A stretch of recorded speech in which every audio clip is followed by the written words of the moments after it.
do we have a majority of people joining us? We have 14, or we have Bobby, Catherine, Dana, Donna, Janet, Jean, Marina, Mary Curtis, Shelby, Teresa, Lisa Harnish said that she wouldn't be able to make it. Who else are we missing? Anybody else?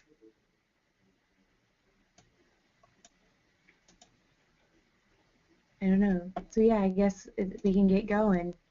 So yeah, thanks again for being part of the experiment on WebEx, and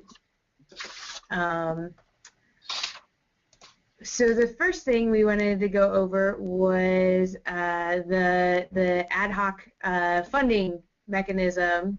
The Early Learning Council was able to hear the message that we sent. That was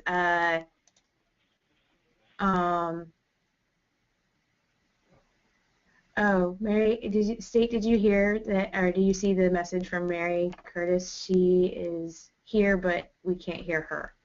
Yeah, so okay. Curtis, if you want to just type in, just hit pound 21 pound, and we should be able to connect with you. So sorry, I wanted to make sure that we got that. So as Janet and Bobby know, we did vote, and the council took our recommendation and picked it up quickly and said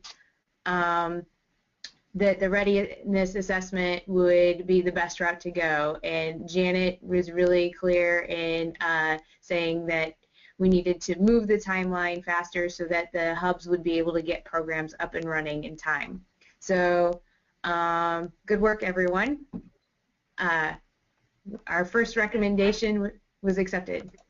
I think, well, at least was important to me when Kim said that the readiness check acts as serves as the RFA.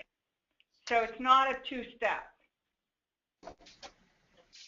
Legally, that will allow us to fund. Is that what you heard, Eva and Janet? And this is David, if you don't mind me weighing in on this as well. Go ahead. My interpretation is that the readiness assessment and the RFA sort of become folded in together. But some kind of RFA is necessary if the council is to be making decisions about which hubs get funded.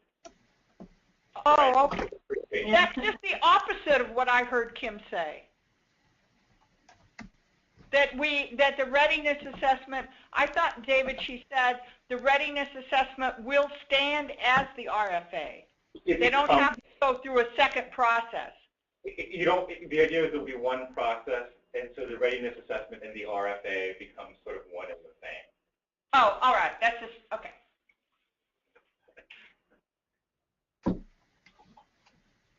But So, yes. there still needs to be a formal process by which we go through procurement.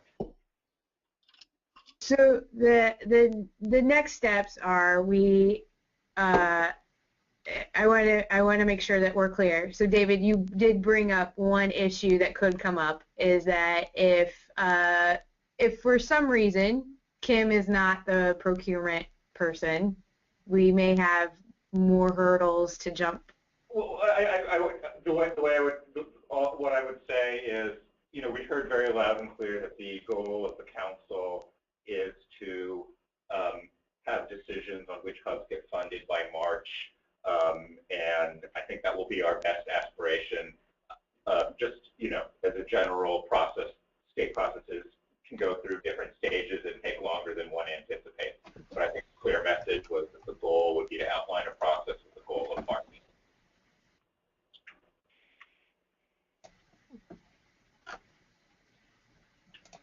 Great. So we've got that under our belts, and now we got to think about what our next steps are. And I, of course, when I was setting up everything else, just like I always do, closed all the things I needed. Like, oh, get that out of the way. Here we go. Oh, that's the memo. And I'm having trouble. I was hoping that I would have dual screen so that I could look at the camera and then also have notes in front of me to my left, and it's not working for me. So I am having technological glitches as well. Before we move on, though, I want to make sure if anyone on the committee has any questions about the council's deliberation, or any of the council members who were part of that wanted to sort of talk at all about what was discussed at the council meeting. I just want to make sure everyone has a chance to follow up on that conversation.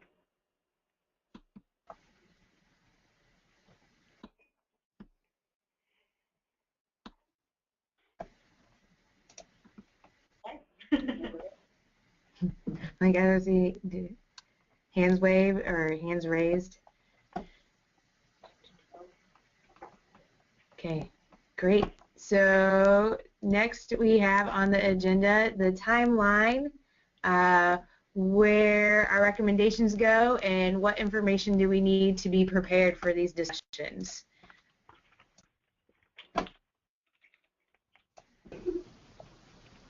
So that's Right. Lisa.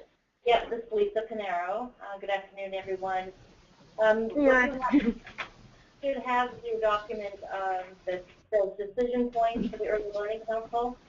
And these are specific to implementation of the Preschool program.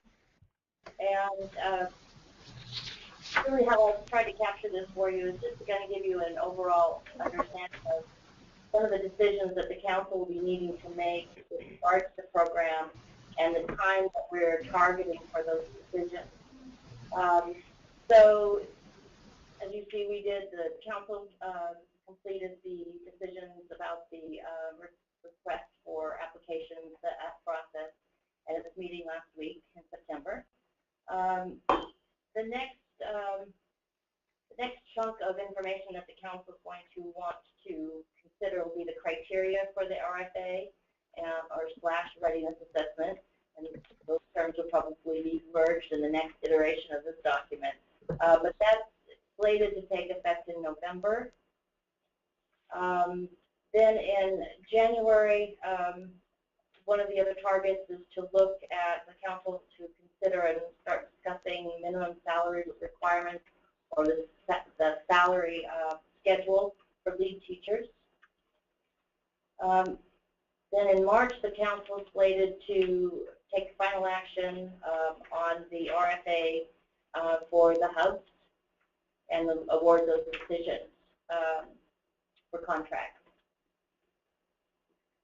So I'm going to stop there because I really want to kind of take those three areas, the two areas really, the RFA and the minimum salary requirements, and kind of give you an idea of where the next bullet on the agenda, where those decisions, where your committee recommendations will go. And it really kind of depends.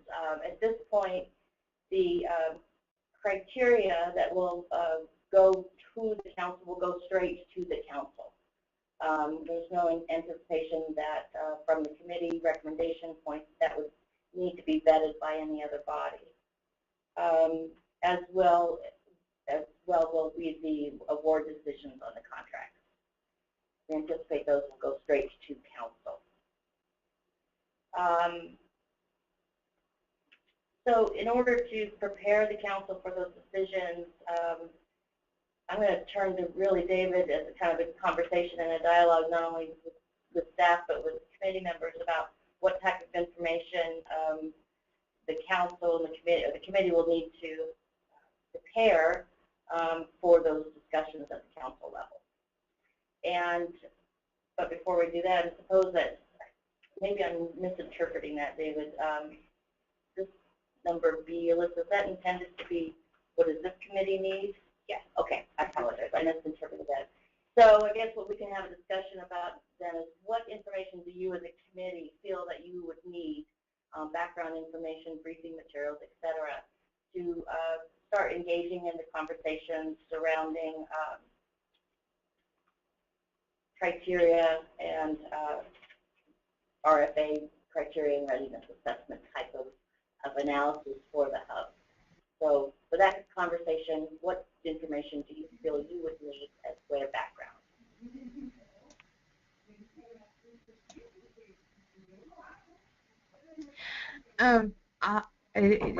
I've unmuted everybody, so if you want to weigh in.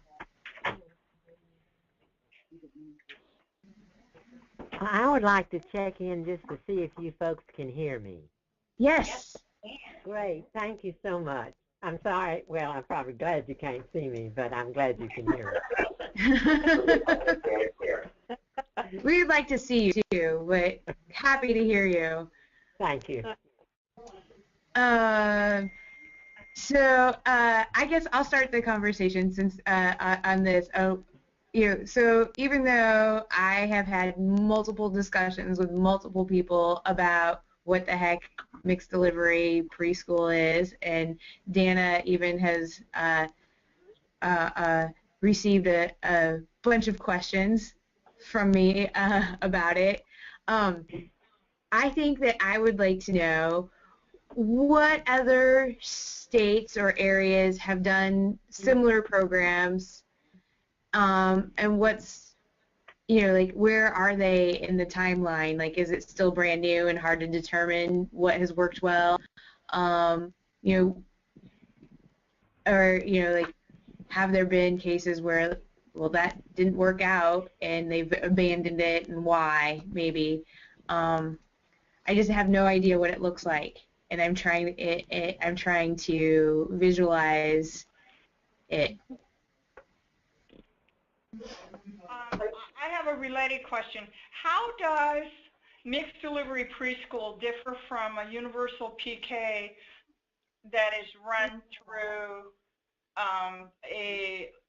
like Georgia, where it's run through a variety of organizations get contracts to deliver it? What is unique about that language, mixed delivery, that differs from a UPK program that is run through diverse organizations? I'd like to understand that. They sound the same to me, and so I'd like to know what's different.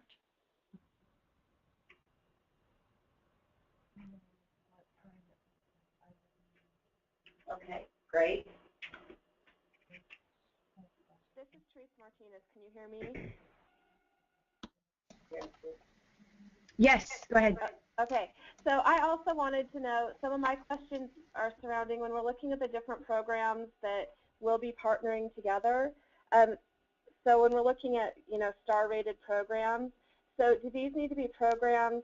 So for instance, if we're looking at one star-rated program, does the site for this new program need to be on their site? So are we looking at expanding programs that are already existing by bringing in other partners, or are we looking at new partnerships coming together? Does that make sense? As a star-rated facility, I just am interested in some of that question as well. So, because I'm a 5-star rated facility in Douglas County, so. Well, and then my question would be then, would then the new partnership be on your site per se, or can your star rating still be, because you know what a 5-star rated program would be, but you could potentially have your partnership at a different site? Well, the way licensings work, I doubt it, but right. That's just my thought. Yeah. Because the 5-star rating is for my house and my home and my staff and myself. Right. So. Okay, maybe this is obvious. Slots or classrooms?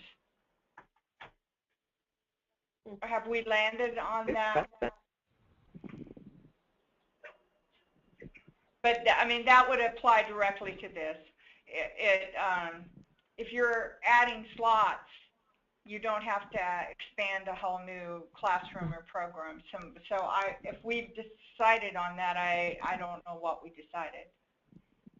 So this is David. I'm just going to jump in. I think these questions are great, and I don't want to interfere with the flow of those questions, but just in thinking about how we answer these questions in the next, and what we can do as part of our next meeting, analysts at the end of this meeting will talk to us about how we set up that schedule.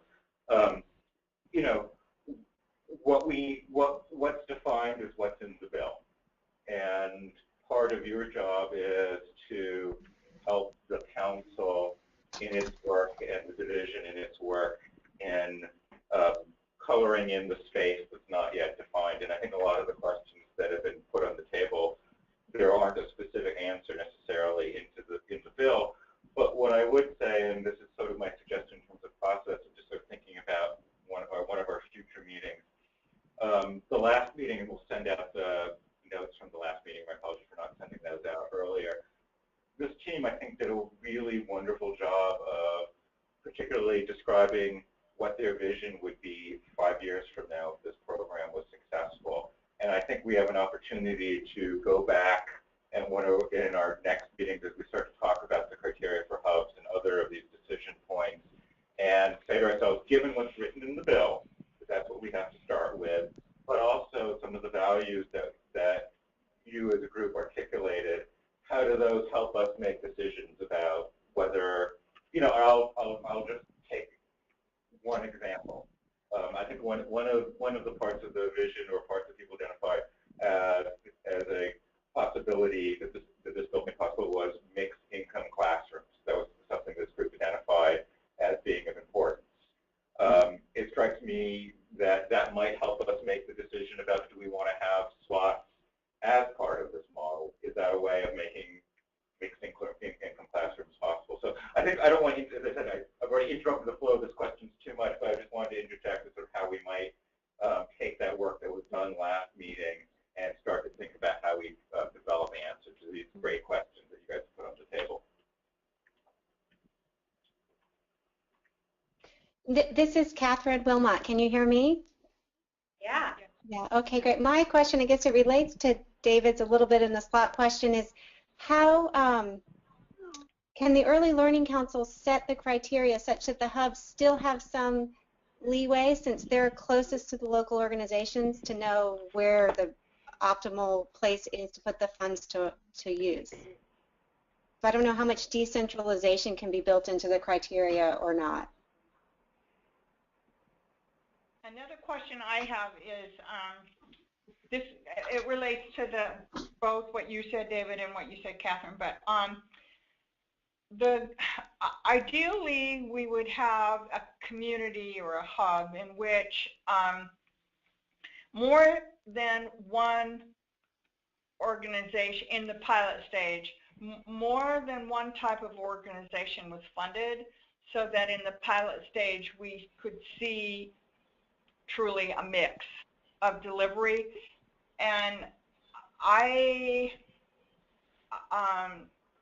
don't think we've decided that yet. So it's kind of what it seems like we're going to have to decide is, how important is it that there be at least two kinds of organizations delivering mixed delivery preschool? And I just, also in terms of the exercise around criteria, my understanding of what the council will be deciding in November is the council made a decision. Part of the decision that was made last Thursday was, no, we're not just going to split the money between all 16 hubs. There's going to be a process for deciding 4 or 6 or whatever the number that's ultimately decided on. So I think what the council is looking for in criteria is, what is the information that the council is going to ask from the hubs to decide which of those 4 or 5 hubs to move forward. So there'll be other kinds of criteria that I think this committee will need to discuss, particularly around some of the provider standards. But I think in terms of what the criteria that's next on the council's agenda for November, my understanding is what's that information that you're going to need, that the council is going to need to hear from the hubs in order to decide which of the hubs to move forward with. And I think what Bobby was talking about would be an example of that. With one of the, what you were suggesting is one of the criteria would be, can the hub show that it's going to work with a range of kinds of providers?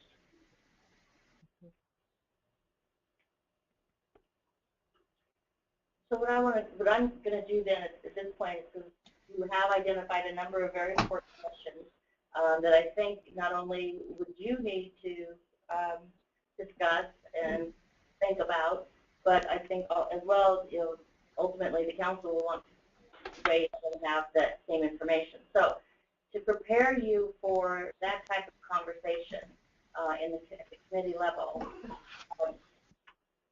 other than providing you with maybe some examples of what other programs might exist throughout the United States or elsewhere, or more clarification on how to describe the distinction between a mixed delivery program and a universal preschool program. So how would you like us to be able to provide that information to you, and what kind of research should we be doing to give you some background information to help you prepare for those discussions? Is there additional information you might think you need from us? I'll give other people an opportunity to weigh in before I talk about it. Anyone?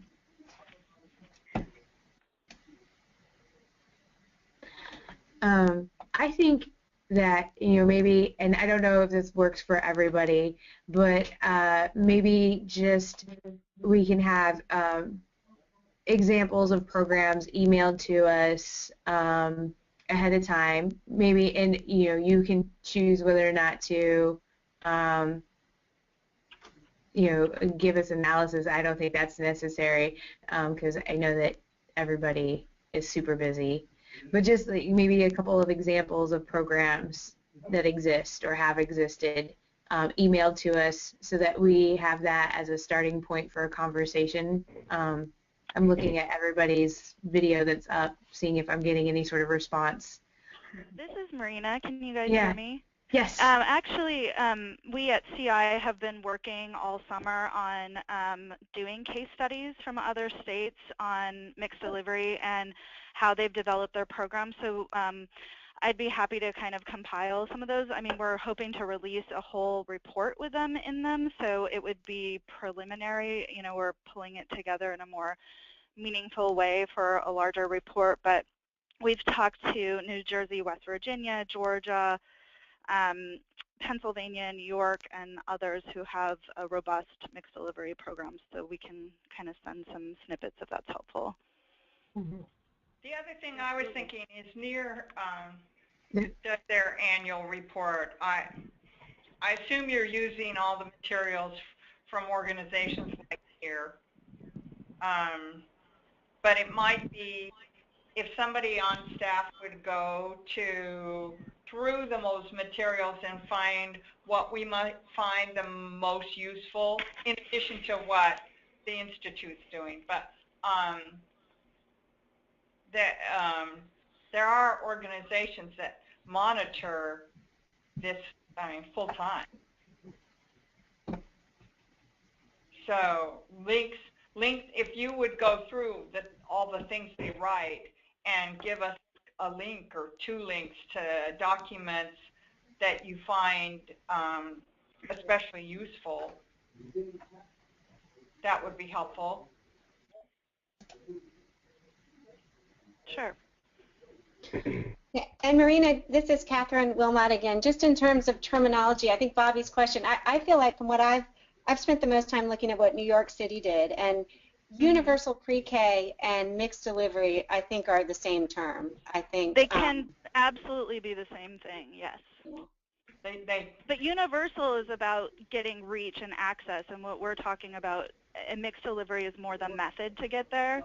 So it's about who can play in the space. It's the program. It's having that mix of providers is really what determines. And universal could be a mixed delivery system, but that it's reaching anyone in the. It doesn't have an income limit, which we're targeting to up to 200% of at-risk for our program.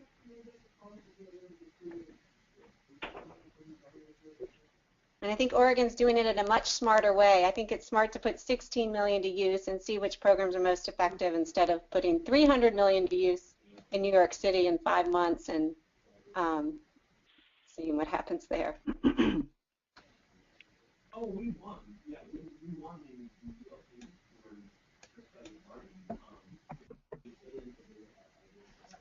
Great. So, if you're helping us with terms, there, in addition to UPK, there's public pre-K and mixed delivery, and there, it seems to me that there's an awful lot of overlap in those terms, and maybe a little glossary would be helpful.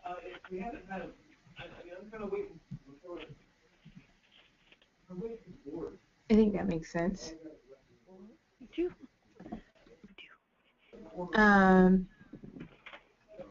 So anybody else have anything that they need? So I think, does it make sense too that we have this by, at least for review? I mean, we're not obviously not going to be able to have it super quickly, I imagine. What I guess my question is, what's a reasonable timeline for staff and Marina maybe to share information with us?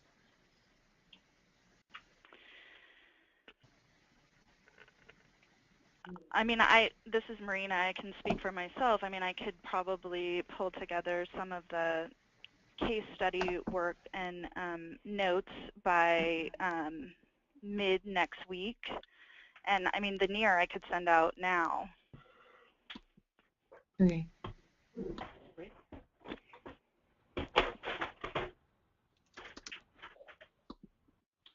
Lisa, everybody at the Early Learning Division,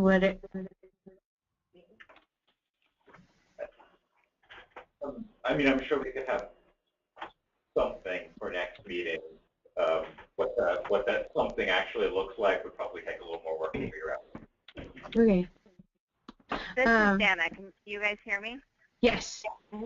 The other thing I'm wondering about is just Oregon's preschool development grant application and whether there are some background materials from that process that could be helpful for this group. I know, like, for example, when considering the criteria, like the readiness criteria, I think there was a fair amount of work done on that in the preschool development grant application. So maybe if we understood that final application and some of the back work that went into it, that would be really helpful.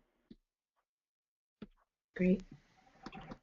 And, we could probably have someone who was involved in that, which could be, but maybe someone else, walk through developing the criteria for that. Great.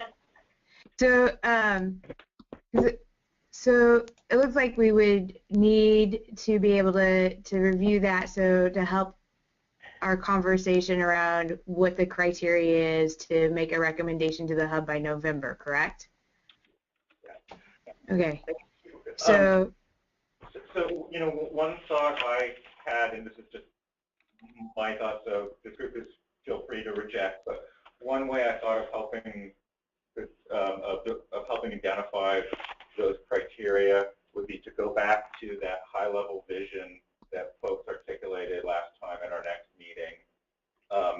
Identify what we think would be the role of the hub in getting to that vision, and then also identifying what are the pieces of the vision that really aren't the role of the hub that, that the state or someone else will have to take on to make sure that that happens. And to see if we can use some of that work that we did last meeting, and we'll send out the notes, to really help get a little bit of clarity about what are we trying to achieve and what might be the role of the hub in helping us get there. Maybe if we get clarity about the role of the hub in this, it'll help us also then get clear about what are the things that we're looking for in ready hubs. So David, that to me has two questions. One is, what are we looking for in selecting the hubs? But the other part is, what do we hold on to as decisions and put in that programs have to meet?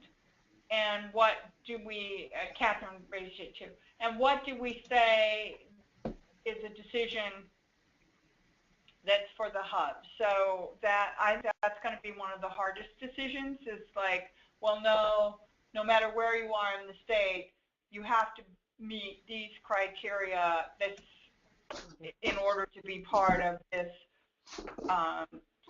programs. Although I do think that there's a way to separate out the conversations of criteria for hubs versus criteria for providers. I mean, they're obviously related, but I think those conversations can be somewhat separated out. We need to have both. Yes, we need to have both, but I think if we try to have both, complete both at the same time, it might be a lot to take on. Thank you.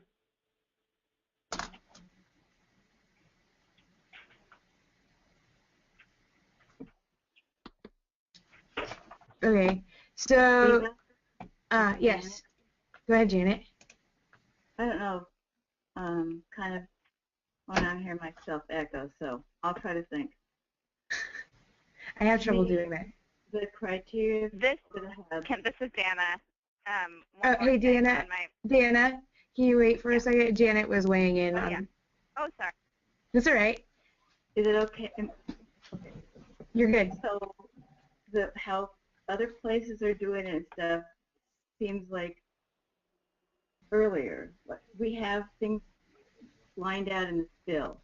So what I have been thinking about is the hub criteria. And I was looking at how long they have had a contract, how many varieties of present settings they have. One of my questions is Shelby, for example. She's got her program. Can she adjust certain slots to become mixed delivery, or does she need to add? And I cannot remember that title, but you know, when you change some of your slots to another funding source.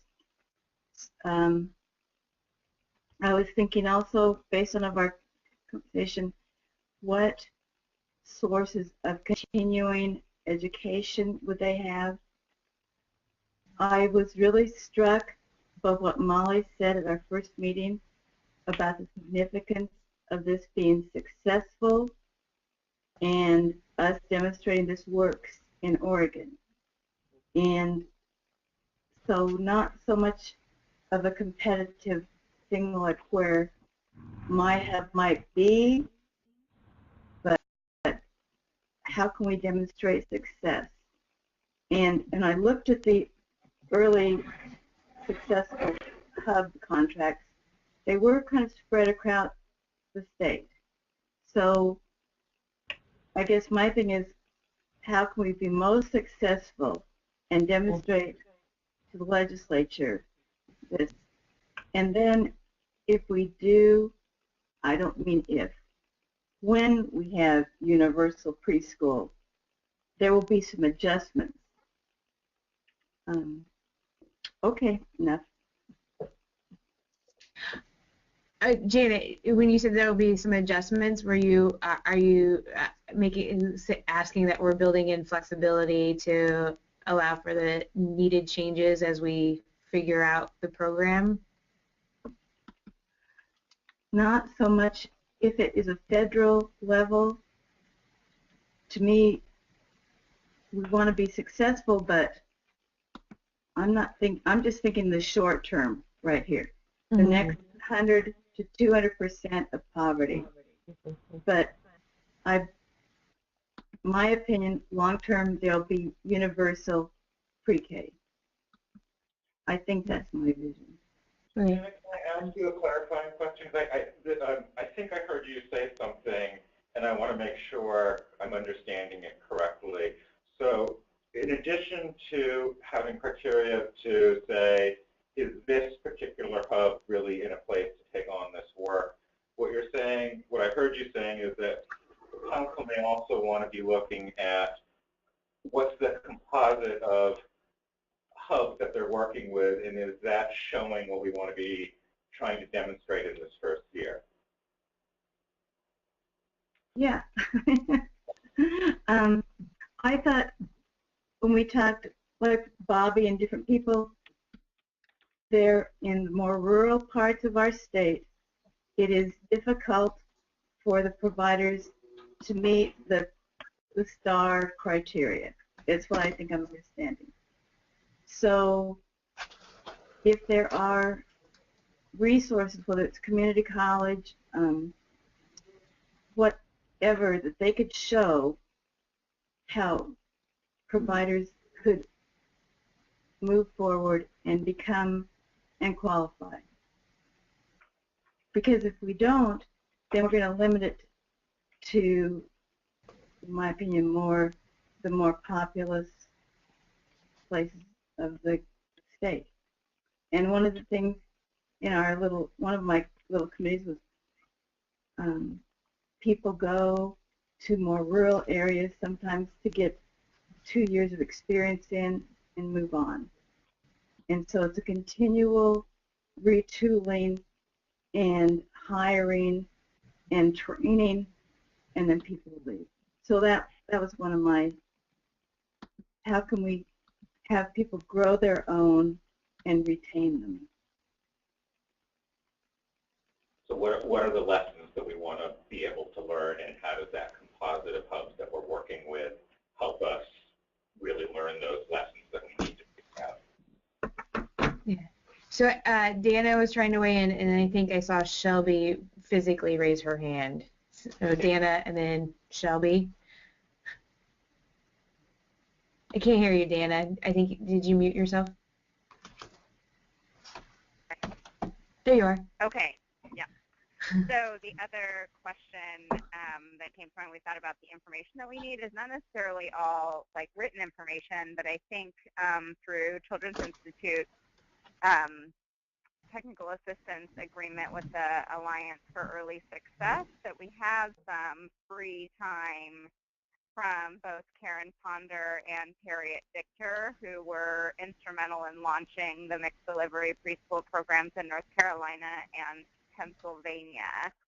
And so I don't know, David, exactly how you're planning on using their time, but there could be some opportunities possibly to have them join us for one or more of these meetings as we are weighing the key decisions that we're hoping to influence by the Early Learning Council, that their insight might help guide us in the most kind of productive direction.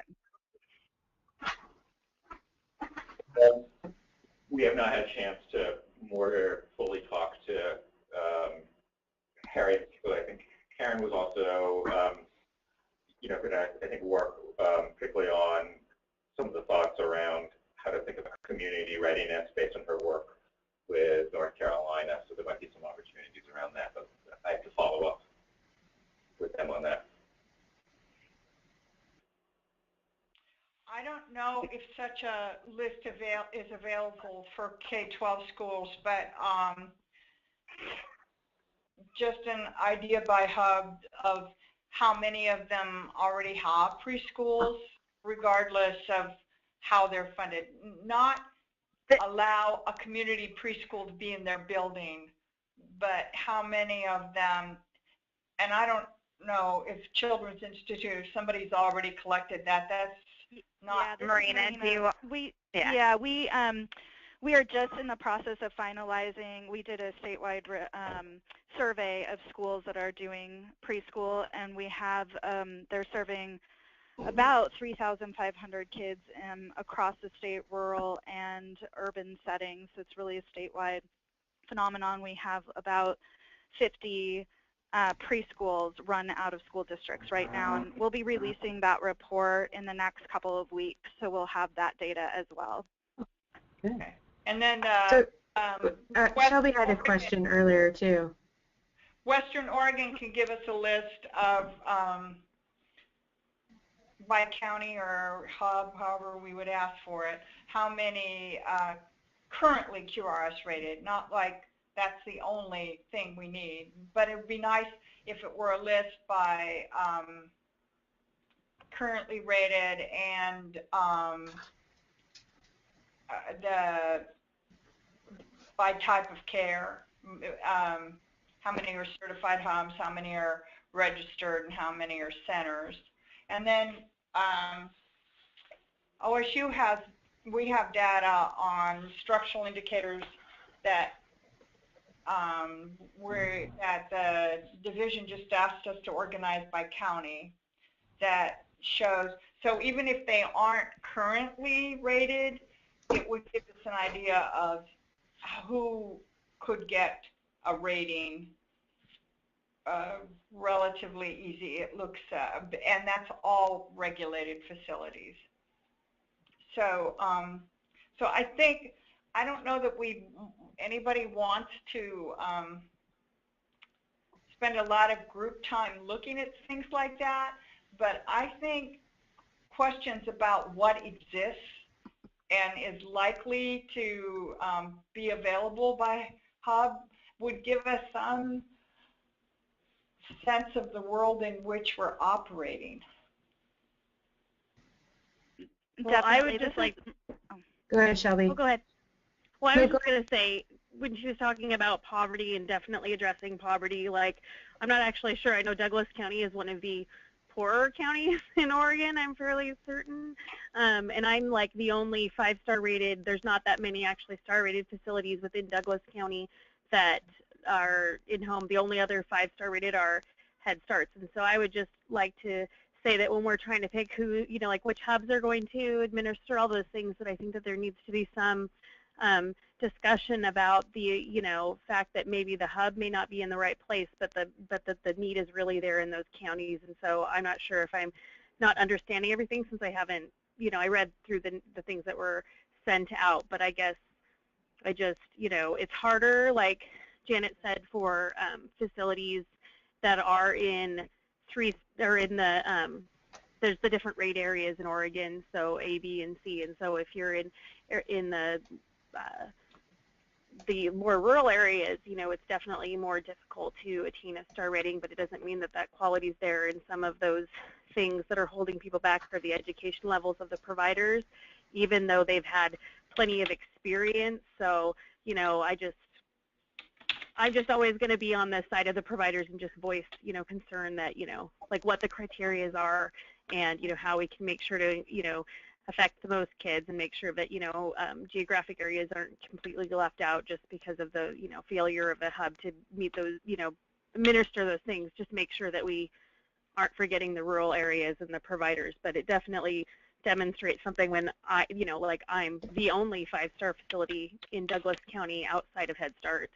And the other one that was in business actually had to close for financial reasons. So, you know, I don't know. Hopefully I added to the discussion. I was just explaining a concern I have. This is Mary Curtis, and can you guys hear me still? Yes, please go ahead.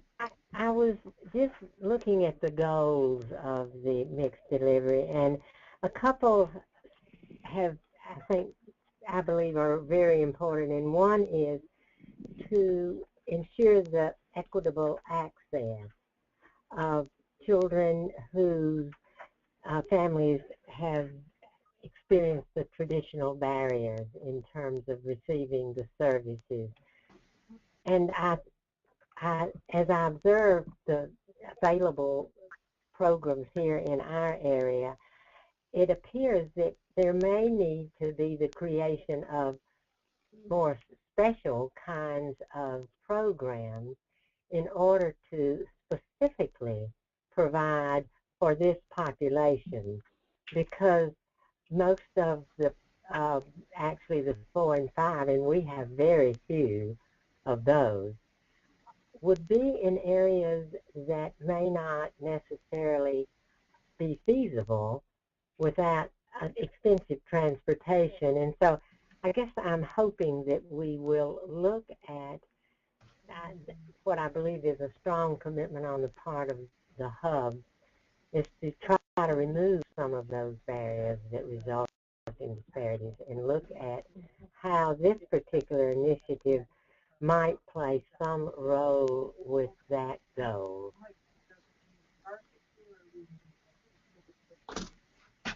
Great, thank you. Does anybody else? Well, this is Teresa again, and I was echoing or backing off of what Mary Curtis was saying. When we're looking at our programs out here in Eastern Oregon specifically, we have very few facilities, and they are facilities, they are centers who are star rated. And I mean, they're at capacity right now. So if we're not able to look at, moving those programs that are proven to be good programs onto school campuses or other places, then we can't bring any of those programs out here. And that doesn't mean that we don't have the need and that we aren't ready to move those programs onto actual facilities where we have the space. Okay. Anybody else? I have comments from Molly Day that I promised her I would read. The first one, looking for it, she mentions that she would like us to look at other examples to see if they've used an equity lens and took into consideration who was able to access pre-K as teacher and student and who was unintentionally but negatively affected. And then her other comment was that none of our STAR-related providers in Multnomah provide care in languages other than English due to structural barriers in QRS related to education and training. So we share those barriers with rural areas that QRS presents barriers that do not capture quality of our providers and teachers. And Dana said that she had to leave. Go team. This is Jean. Yes, Jean. So I'm tagging on to Molly's comment. Even in Multnomah County, I can relate to what's being said by the folks from the more rural counties. I'm in East Multnomah County, outside of Portland Public Schools, and we currently have a grant to partner with providers who are STAR rated, and it's very difficult to find someone who can partner, who serves families who, well, our families are so transient out here. It's just really difficult. And to get a STAR rating, sometimes there hasn't been the incentive that I think this will bring an incentive, but we've had to kind of talk people into going for a STAR rating. So it's just, it's not all one color and shape, even in Multnomah County. So it's a lot of work to get a STAR rating. I'd just like to say that. Yes, it is. It really is. I'm saying that for Head Start as well. We had a heck of a time too. And it's based on Head Start standards, a lot of it, yep. Ironically. It is. And we had a hard time. Yeah, no, believe me, I understand. Great. And the Spanish-speaking providers, I'd just like to say, though, because at the union meetings, we've had a lot of providers because there's only like a few people at that are at Western that can help them in Spanish, and there's definite language barriers, and they're not really sure how to handle things. So to get Spanish-speaking providers involved, and especially STAR-rated, it's going to take. I mean, there's some really great educators that are just Spanish speaking and English is not there. They may not even speak English, and but it'll be a big hurdle to incorporate those people into this process. Great. So I think we have a pretty long list of things that we could look at to help inform what the hub assessment, or what our expectations around the readiness assessment would look like, and then some examples of other places. Is that a good summary of what we just had, the conversation that we just had? I'm getting some nods. Yay! 4 people I can see are nodding. Yay! Awesome. So does everybody feel comfortable with moving on to overview of community engagement that we have planned so far? Mm-hmm. Okay, I just wanted to make sure nobody else had anything to weigh in on what we need. Hi, Carol. Hey, before you start, there is somebody to Lisa's right that I don't think we've met before. Hi, I'm Gwen Maxwell. Hi. I'm currently an early learning specialist here. Great. Thanks for joining. And I think Alyssa's the one that's moving the camera. And then Lisa was a person that just presented, but most of us had met her 2 weeks ago now. Was it 2 weeks ago? Such a blur. Okay, and then this is Carol Collymore, who's recently joined the team as well, and some of us have already met her. Hi, everybody. Thanks for giving us an overview. Thanks for having me. I just have one quick thing to say about the shooting at Umpqua Community College, just so you know, if you have some. Well, that's my neck of the woods, and by the way, my 2 employees who are also students, one was here and the other one was on lockdown all morning, so it's been a fun day. Yeah, we're really, obviously everybody is horrified, I can't even imagine being there, but recognizing that there's a head start at the community college and that we were all relieved to know that all staff and all kids were okay. And Megan is sending notes to folks that work for us that are down there. Just so you know, we're thinking about you. So that's that. And we'll talk about community engagement. So about 3 weeks ago when I started, my first charge was to figure out community engagement for mixed delivery preschool, understanding that that was part of the bill and part of our overall charge here at Early Learning to make sure that the community is really engaged with the work that we're doing. So I am working through a plan with Lillian Green, our diversity director, and Annie Manning, our community engagement coordinator. And we've come up with a pretty extensive plan that we hope to wrap up by Thanksgiving to give Lisa and David to help inform the rules that you all are coming up with. So, and to all of you. And to all of you. The Brady Bunch arrangement. Okay, so we've narrowed it down to a few blocks of topics that we feel like are going to be important to the work you're doing. One is the role of the hub, culturally responsive teaching, continuity of services, so wraparound services, the bachelor's requirement and what that will mean to folks, assessments, and then monitoring and continuous improvement approaches. Our targeted audiences are community-based organizations, families, tribes, K through 12 educators and administrators, child care providers, and again, early learning hubs. So we have a few, an Oregon pre-K program. So we have a few engagements already set. Ideally, I think we're going to end up with about 10 or 11 community meetings. So we've got a couple set with community-based orgs. We've got IRCO, which is the Immigrant and Refugee group. So we're doing a mix of Asian Pacific Islanders and Russian immigrants. We're doing one specific to African American community at the end of October on the 28th. We are working with Deanna to set up, she's gone. Working with Deanna to set up times with various K through 8 or K through 12 schools to try to get into some teacher staff meetings to get some feedback there. We're going to the OAEYC conference on the 9th and 10th of October. One of those days will be with Spanish-speaking providers, providing we can find a translator, which is what I'm working on right now. Early Learning Hub, Megan has already done some work through her regular scheduled meetings with them, so we'll probably talk to them a couple of more times. And let's scroll through this bad boy here. I'm missing one. So hold on just a second. Oh, did you put it here? Awesome. Thank you.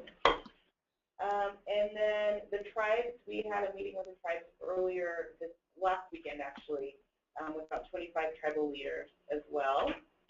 And families we are working on. We know with the community orgs we're going to have some mix of family, provider, teacher, all in one, so we'll just have to break out that information as we get it.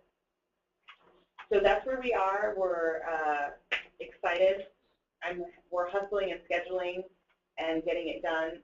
We're going to compile all the information, put it in a form that hopefully all of you can use as it guides your path forward. So if you have any questions, let me know. Email me anytime. Email Lillian anytime. You have the dates. We'll keep updating the dates, and I'll share them with Alyssa. She can share them with you. You're welcome to come to any of the engagements you'd like to. And we thought we'd also probably we might have a standing agenda item for this meeting for an opportunity to sort of report out and talk about what we're hearing from communities. I'm sad that Lillian couldn't be here. She had another meeting, but she's got a great report from what you heard from the tribal leaders that we'll be able to share with you soon. So this is a process, but one of the things the Child Care and Education Committee that will actually be vetting the rules that get written for mixed delivery, part of that charge is to engage the public. So I think we need to think through if that can be one process, or if there's something in addition about rules that is going to require an additional process. Anyway, I don't have an answer. I just want to get it on the table so we're thinking about it. Yeah, I think for the rules, we'd have to have the process where people are allowed to respond to the rules that are written. Are we talking about child care division rules or just different rules? The division rules. So Bobby, I might have a solution for that. We are, when we're doing these public information sessions, feedback sessions, we're going to collect information and ask them in which ways they want to be continually included in the process. So there could be an option that we then email them all, or however they've chosen to say they want the information back, when the rules are ready to get that back to them. And we can add in a little survey component that says, here's what we, the rules that we talked about that we said we were bringing back to you. So one of the principles that we wrote, so Eva, it's not just when the rules are written. One of the principles that the council adopted was we would engage families, stakeholders, as we develop them.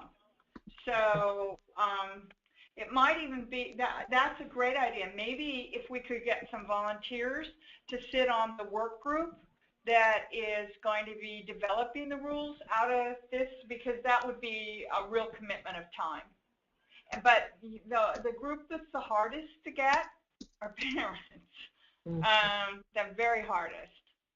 And so especially if we could get some parents to join the group, that would... Yeah.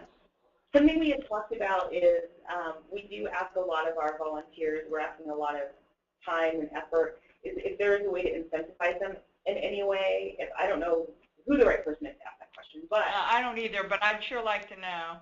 Yeah. The least we could do is give them a camcorder so that they could participate without leaving home. I would love it. If we got a parent on on the committee and said, we so appreciate you doing it that we'll provide you a camcorder so that you can participate. Or webcam. Home. Shelby, I answered you too quickly. The rules, there are child care rules, but we also have rules, the division has rules that the council has to adopt or revise that have to do with any funding that goes through the division.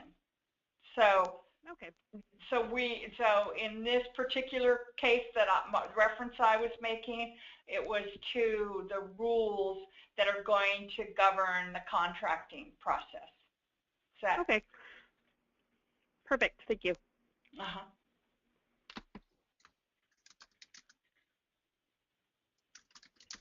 Does anybody else want to weigh in on community engagement? I'm glad you're doing it.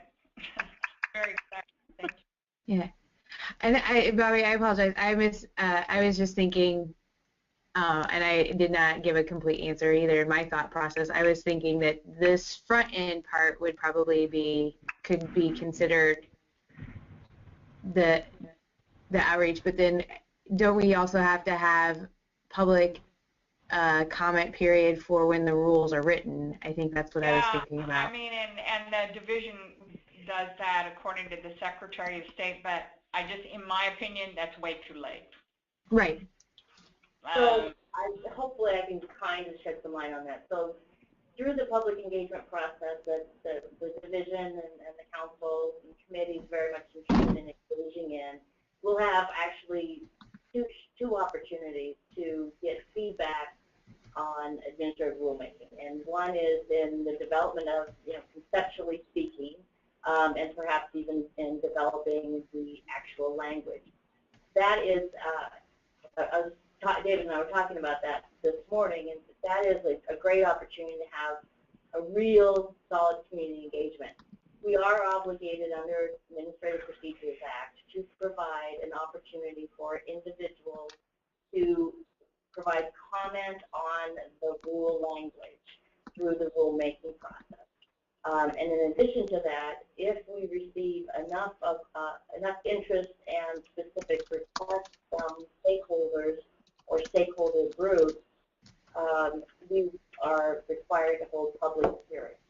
So it's a very prescriptive process which the council has built upon, and it's enhanced that public process. So it's front end, and it'll be done towards the end of that process, where we'll be engaging in public comment period. I hope that helps. Great, thank you. Does anybody else have anything to weigh in on the community engagement? Are we missing anybody? Do you have suggestions on other people who might be interested in weighing in on the conversation? That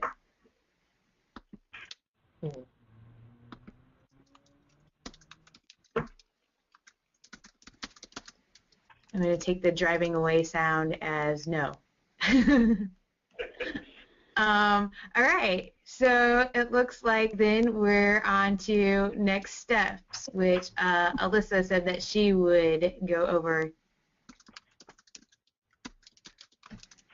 She's not going to turn the camera on herself. Oh, there she goes.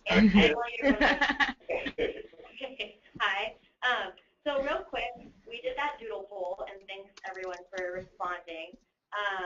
The majority preferred the second and fourth Wednesday of the month for these meetings, which is great. However, Eva and I were looking at the calendar this morning and realized that that would be next week as for the in-person meeting, and then on the 21st for the phone. So we wanted to talk about whether that was feasible for everyone or if we needed a different strategy for October. We also noticed that November, that falls on the 11th, which is Veterans Day, and the 25th, which is the day before Thanksgiving. So it was really great to have. I want Thursdays because Thursdays are awesome. My employees are all here. Otherwise, I will never be able to see you guys in person. But okay. Well, and so without taking up too much time, I think what I kind of wanted to hear was, do we want to do another doodle poll? How do we want to move forward with October and November? If we want to try and scramble and get a meeting together next week, we can. If we want to try and do maybe 1 3 or 4 hour meeting in the middle of the month in person, we can do that too. And then hopefully once the holidays are through, we're sort of in a better space to meet more regularly if needed. I mean, I'd like to also if you could get input from the group. I know a lot of people didn't have camcorders, and so it made it hard, but if we could work on that.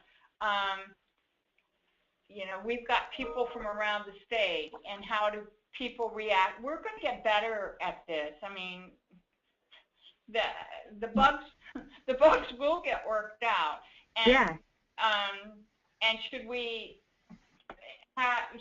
be getting together in person as much? I mean, I'll just say my vote would be to get good at this and do this more frequently, and then have some really long face-to-face for Shelby's time to drive up from Douglas County, because we're going to. I would have to pay employees, yeah.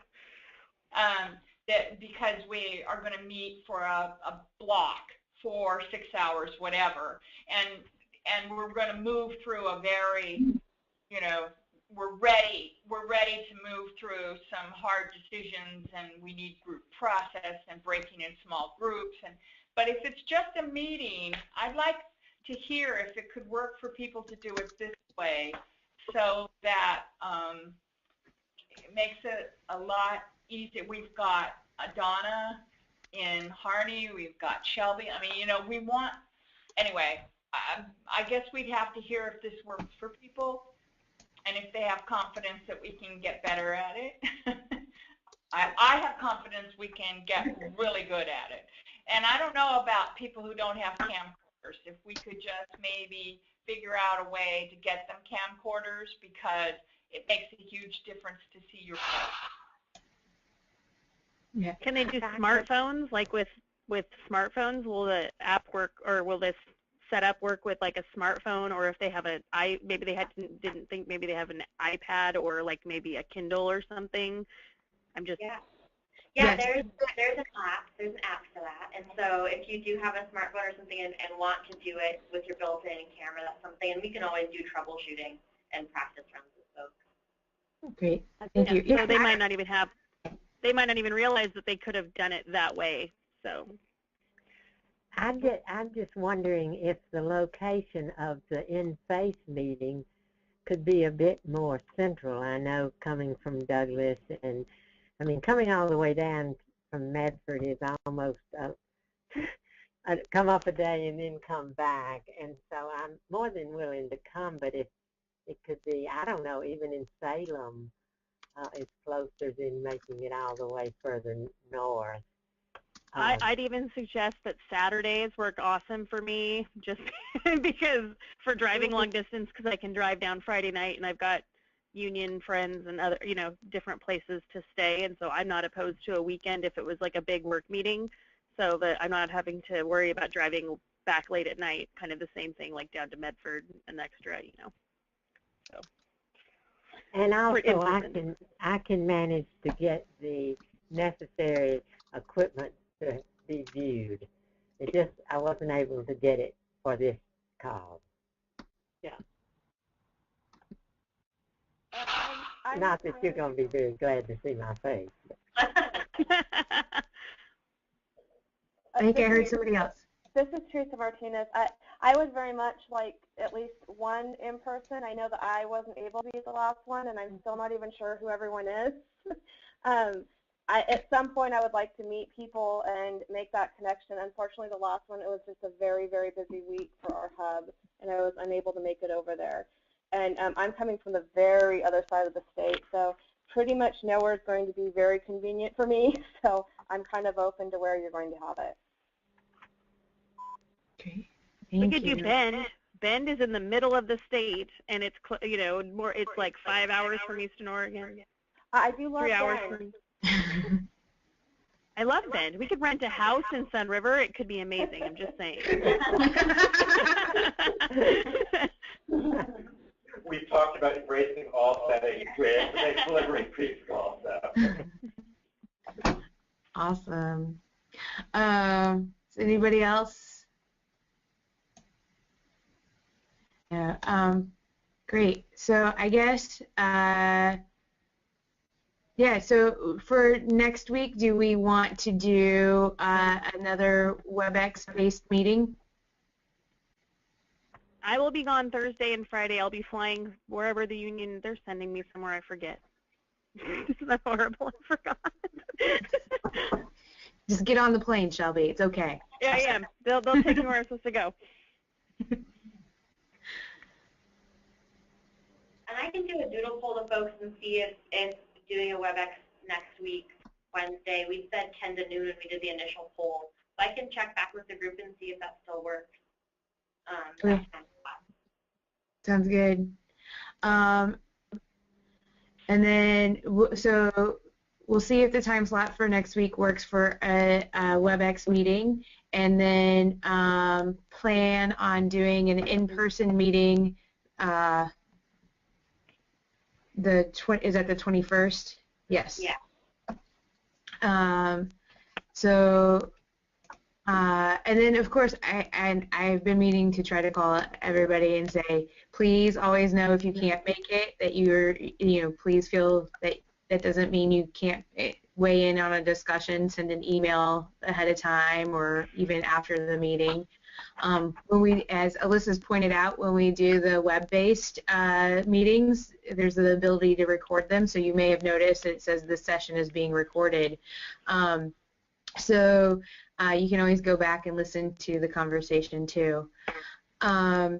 And then I also wanted to say for our friends that are attendees from a public, Brenda, Sue, and Tricia, hello to the three of you. I think we have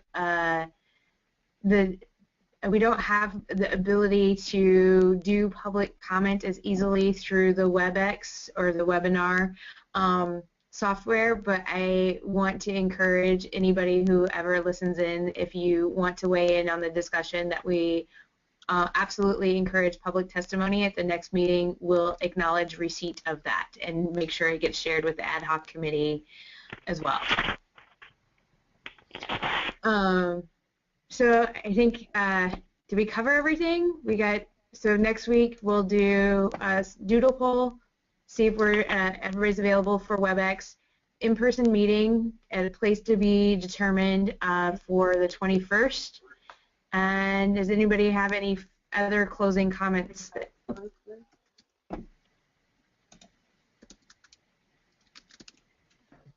I guess not. I'm going to take the silence and just the typing to say no.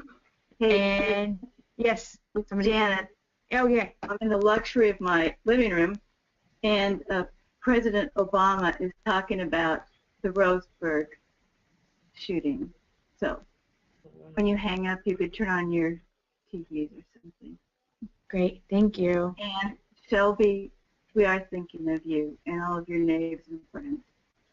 Well, we haven't heard, but yeah, my husband teaches at is a small high school in Glide, so anytime stuff like this happens, there's students out there, and we had, like I said, I had employees, and so while I'm happy that the people I know are safe, it's just really sad knowing that there's at least 20 plus people that were injured, and at least I think its last count was I heard was 10 dead. So definitely I encourage all of you to donate blood just anywhere, because they definitely need it here, but my thought is that if you donate blood wherever you're at, that the next disaster won't be as disastrous, I guess. So thank you. We had some near misses with parents today, not parents, but aunts of people that used to be clients and stuff that, were late for class and stuff like that. So, there's luck out there, but, it's sad. So I appreciate the thoughts, but go donate blood. Thoughts and prayers, but donate blood, and that'll help everybody. Yeah. So. All right. Anyway. So are we done? Or? Yeah, so thanks everybody for your participation. I think that, we had a little bit of a rough start, but as far as my previous web meetings, this was a relatively smooth sailing with our technical glitches. So congratulations, everyone. And I look forward to seeing more of us as we're all able to get the technology. So yeah. We'll talk soon. Yeah. Bye-bye. Bye. Thanks. Bye.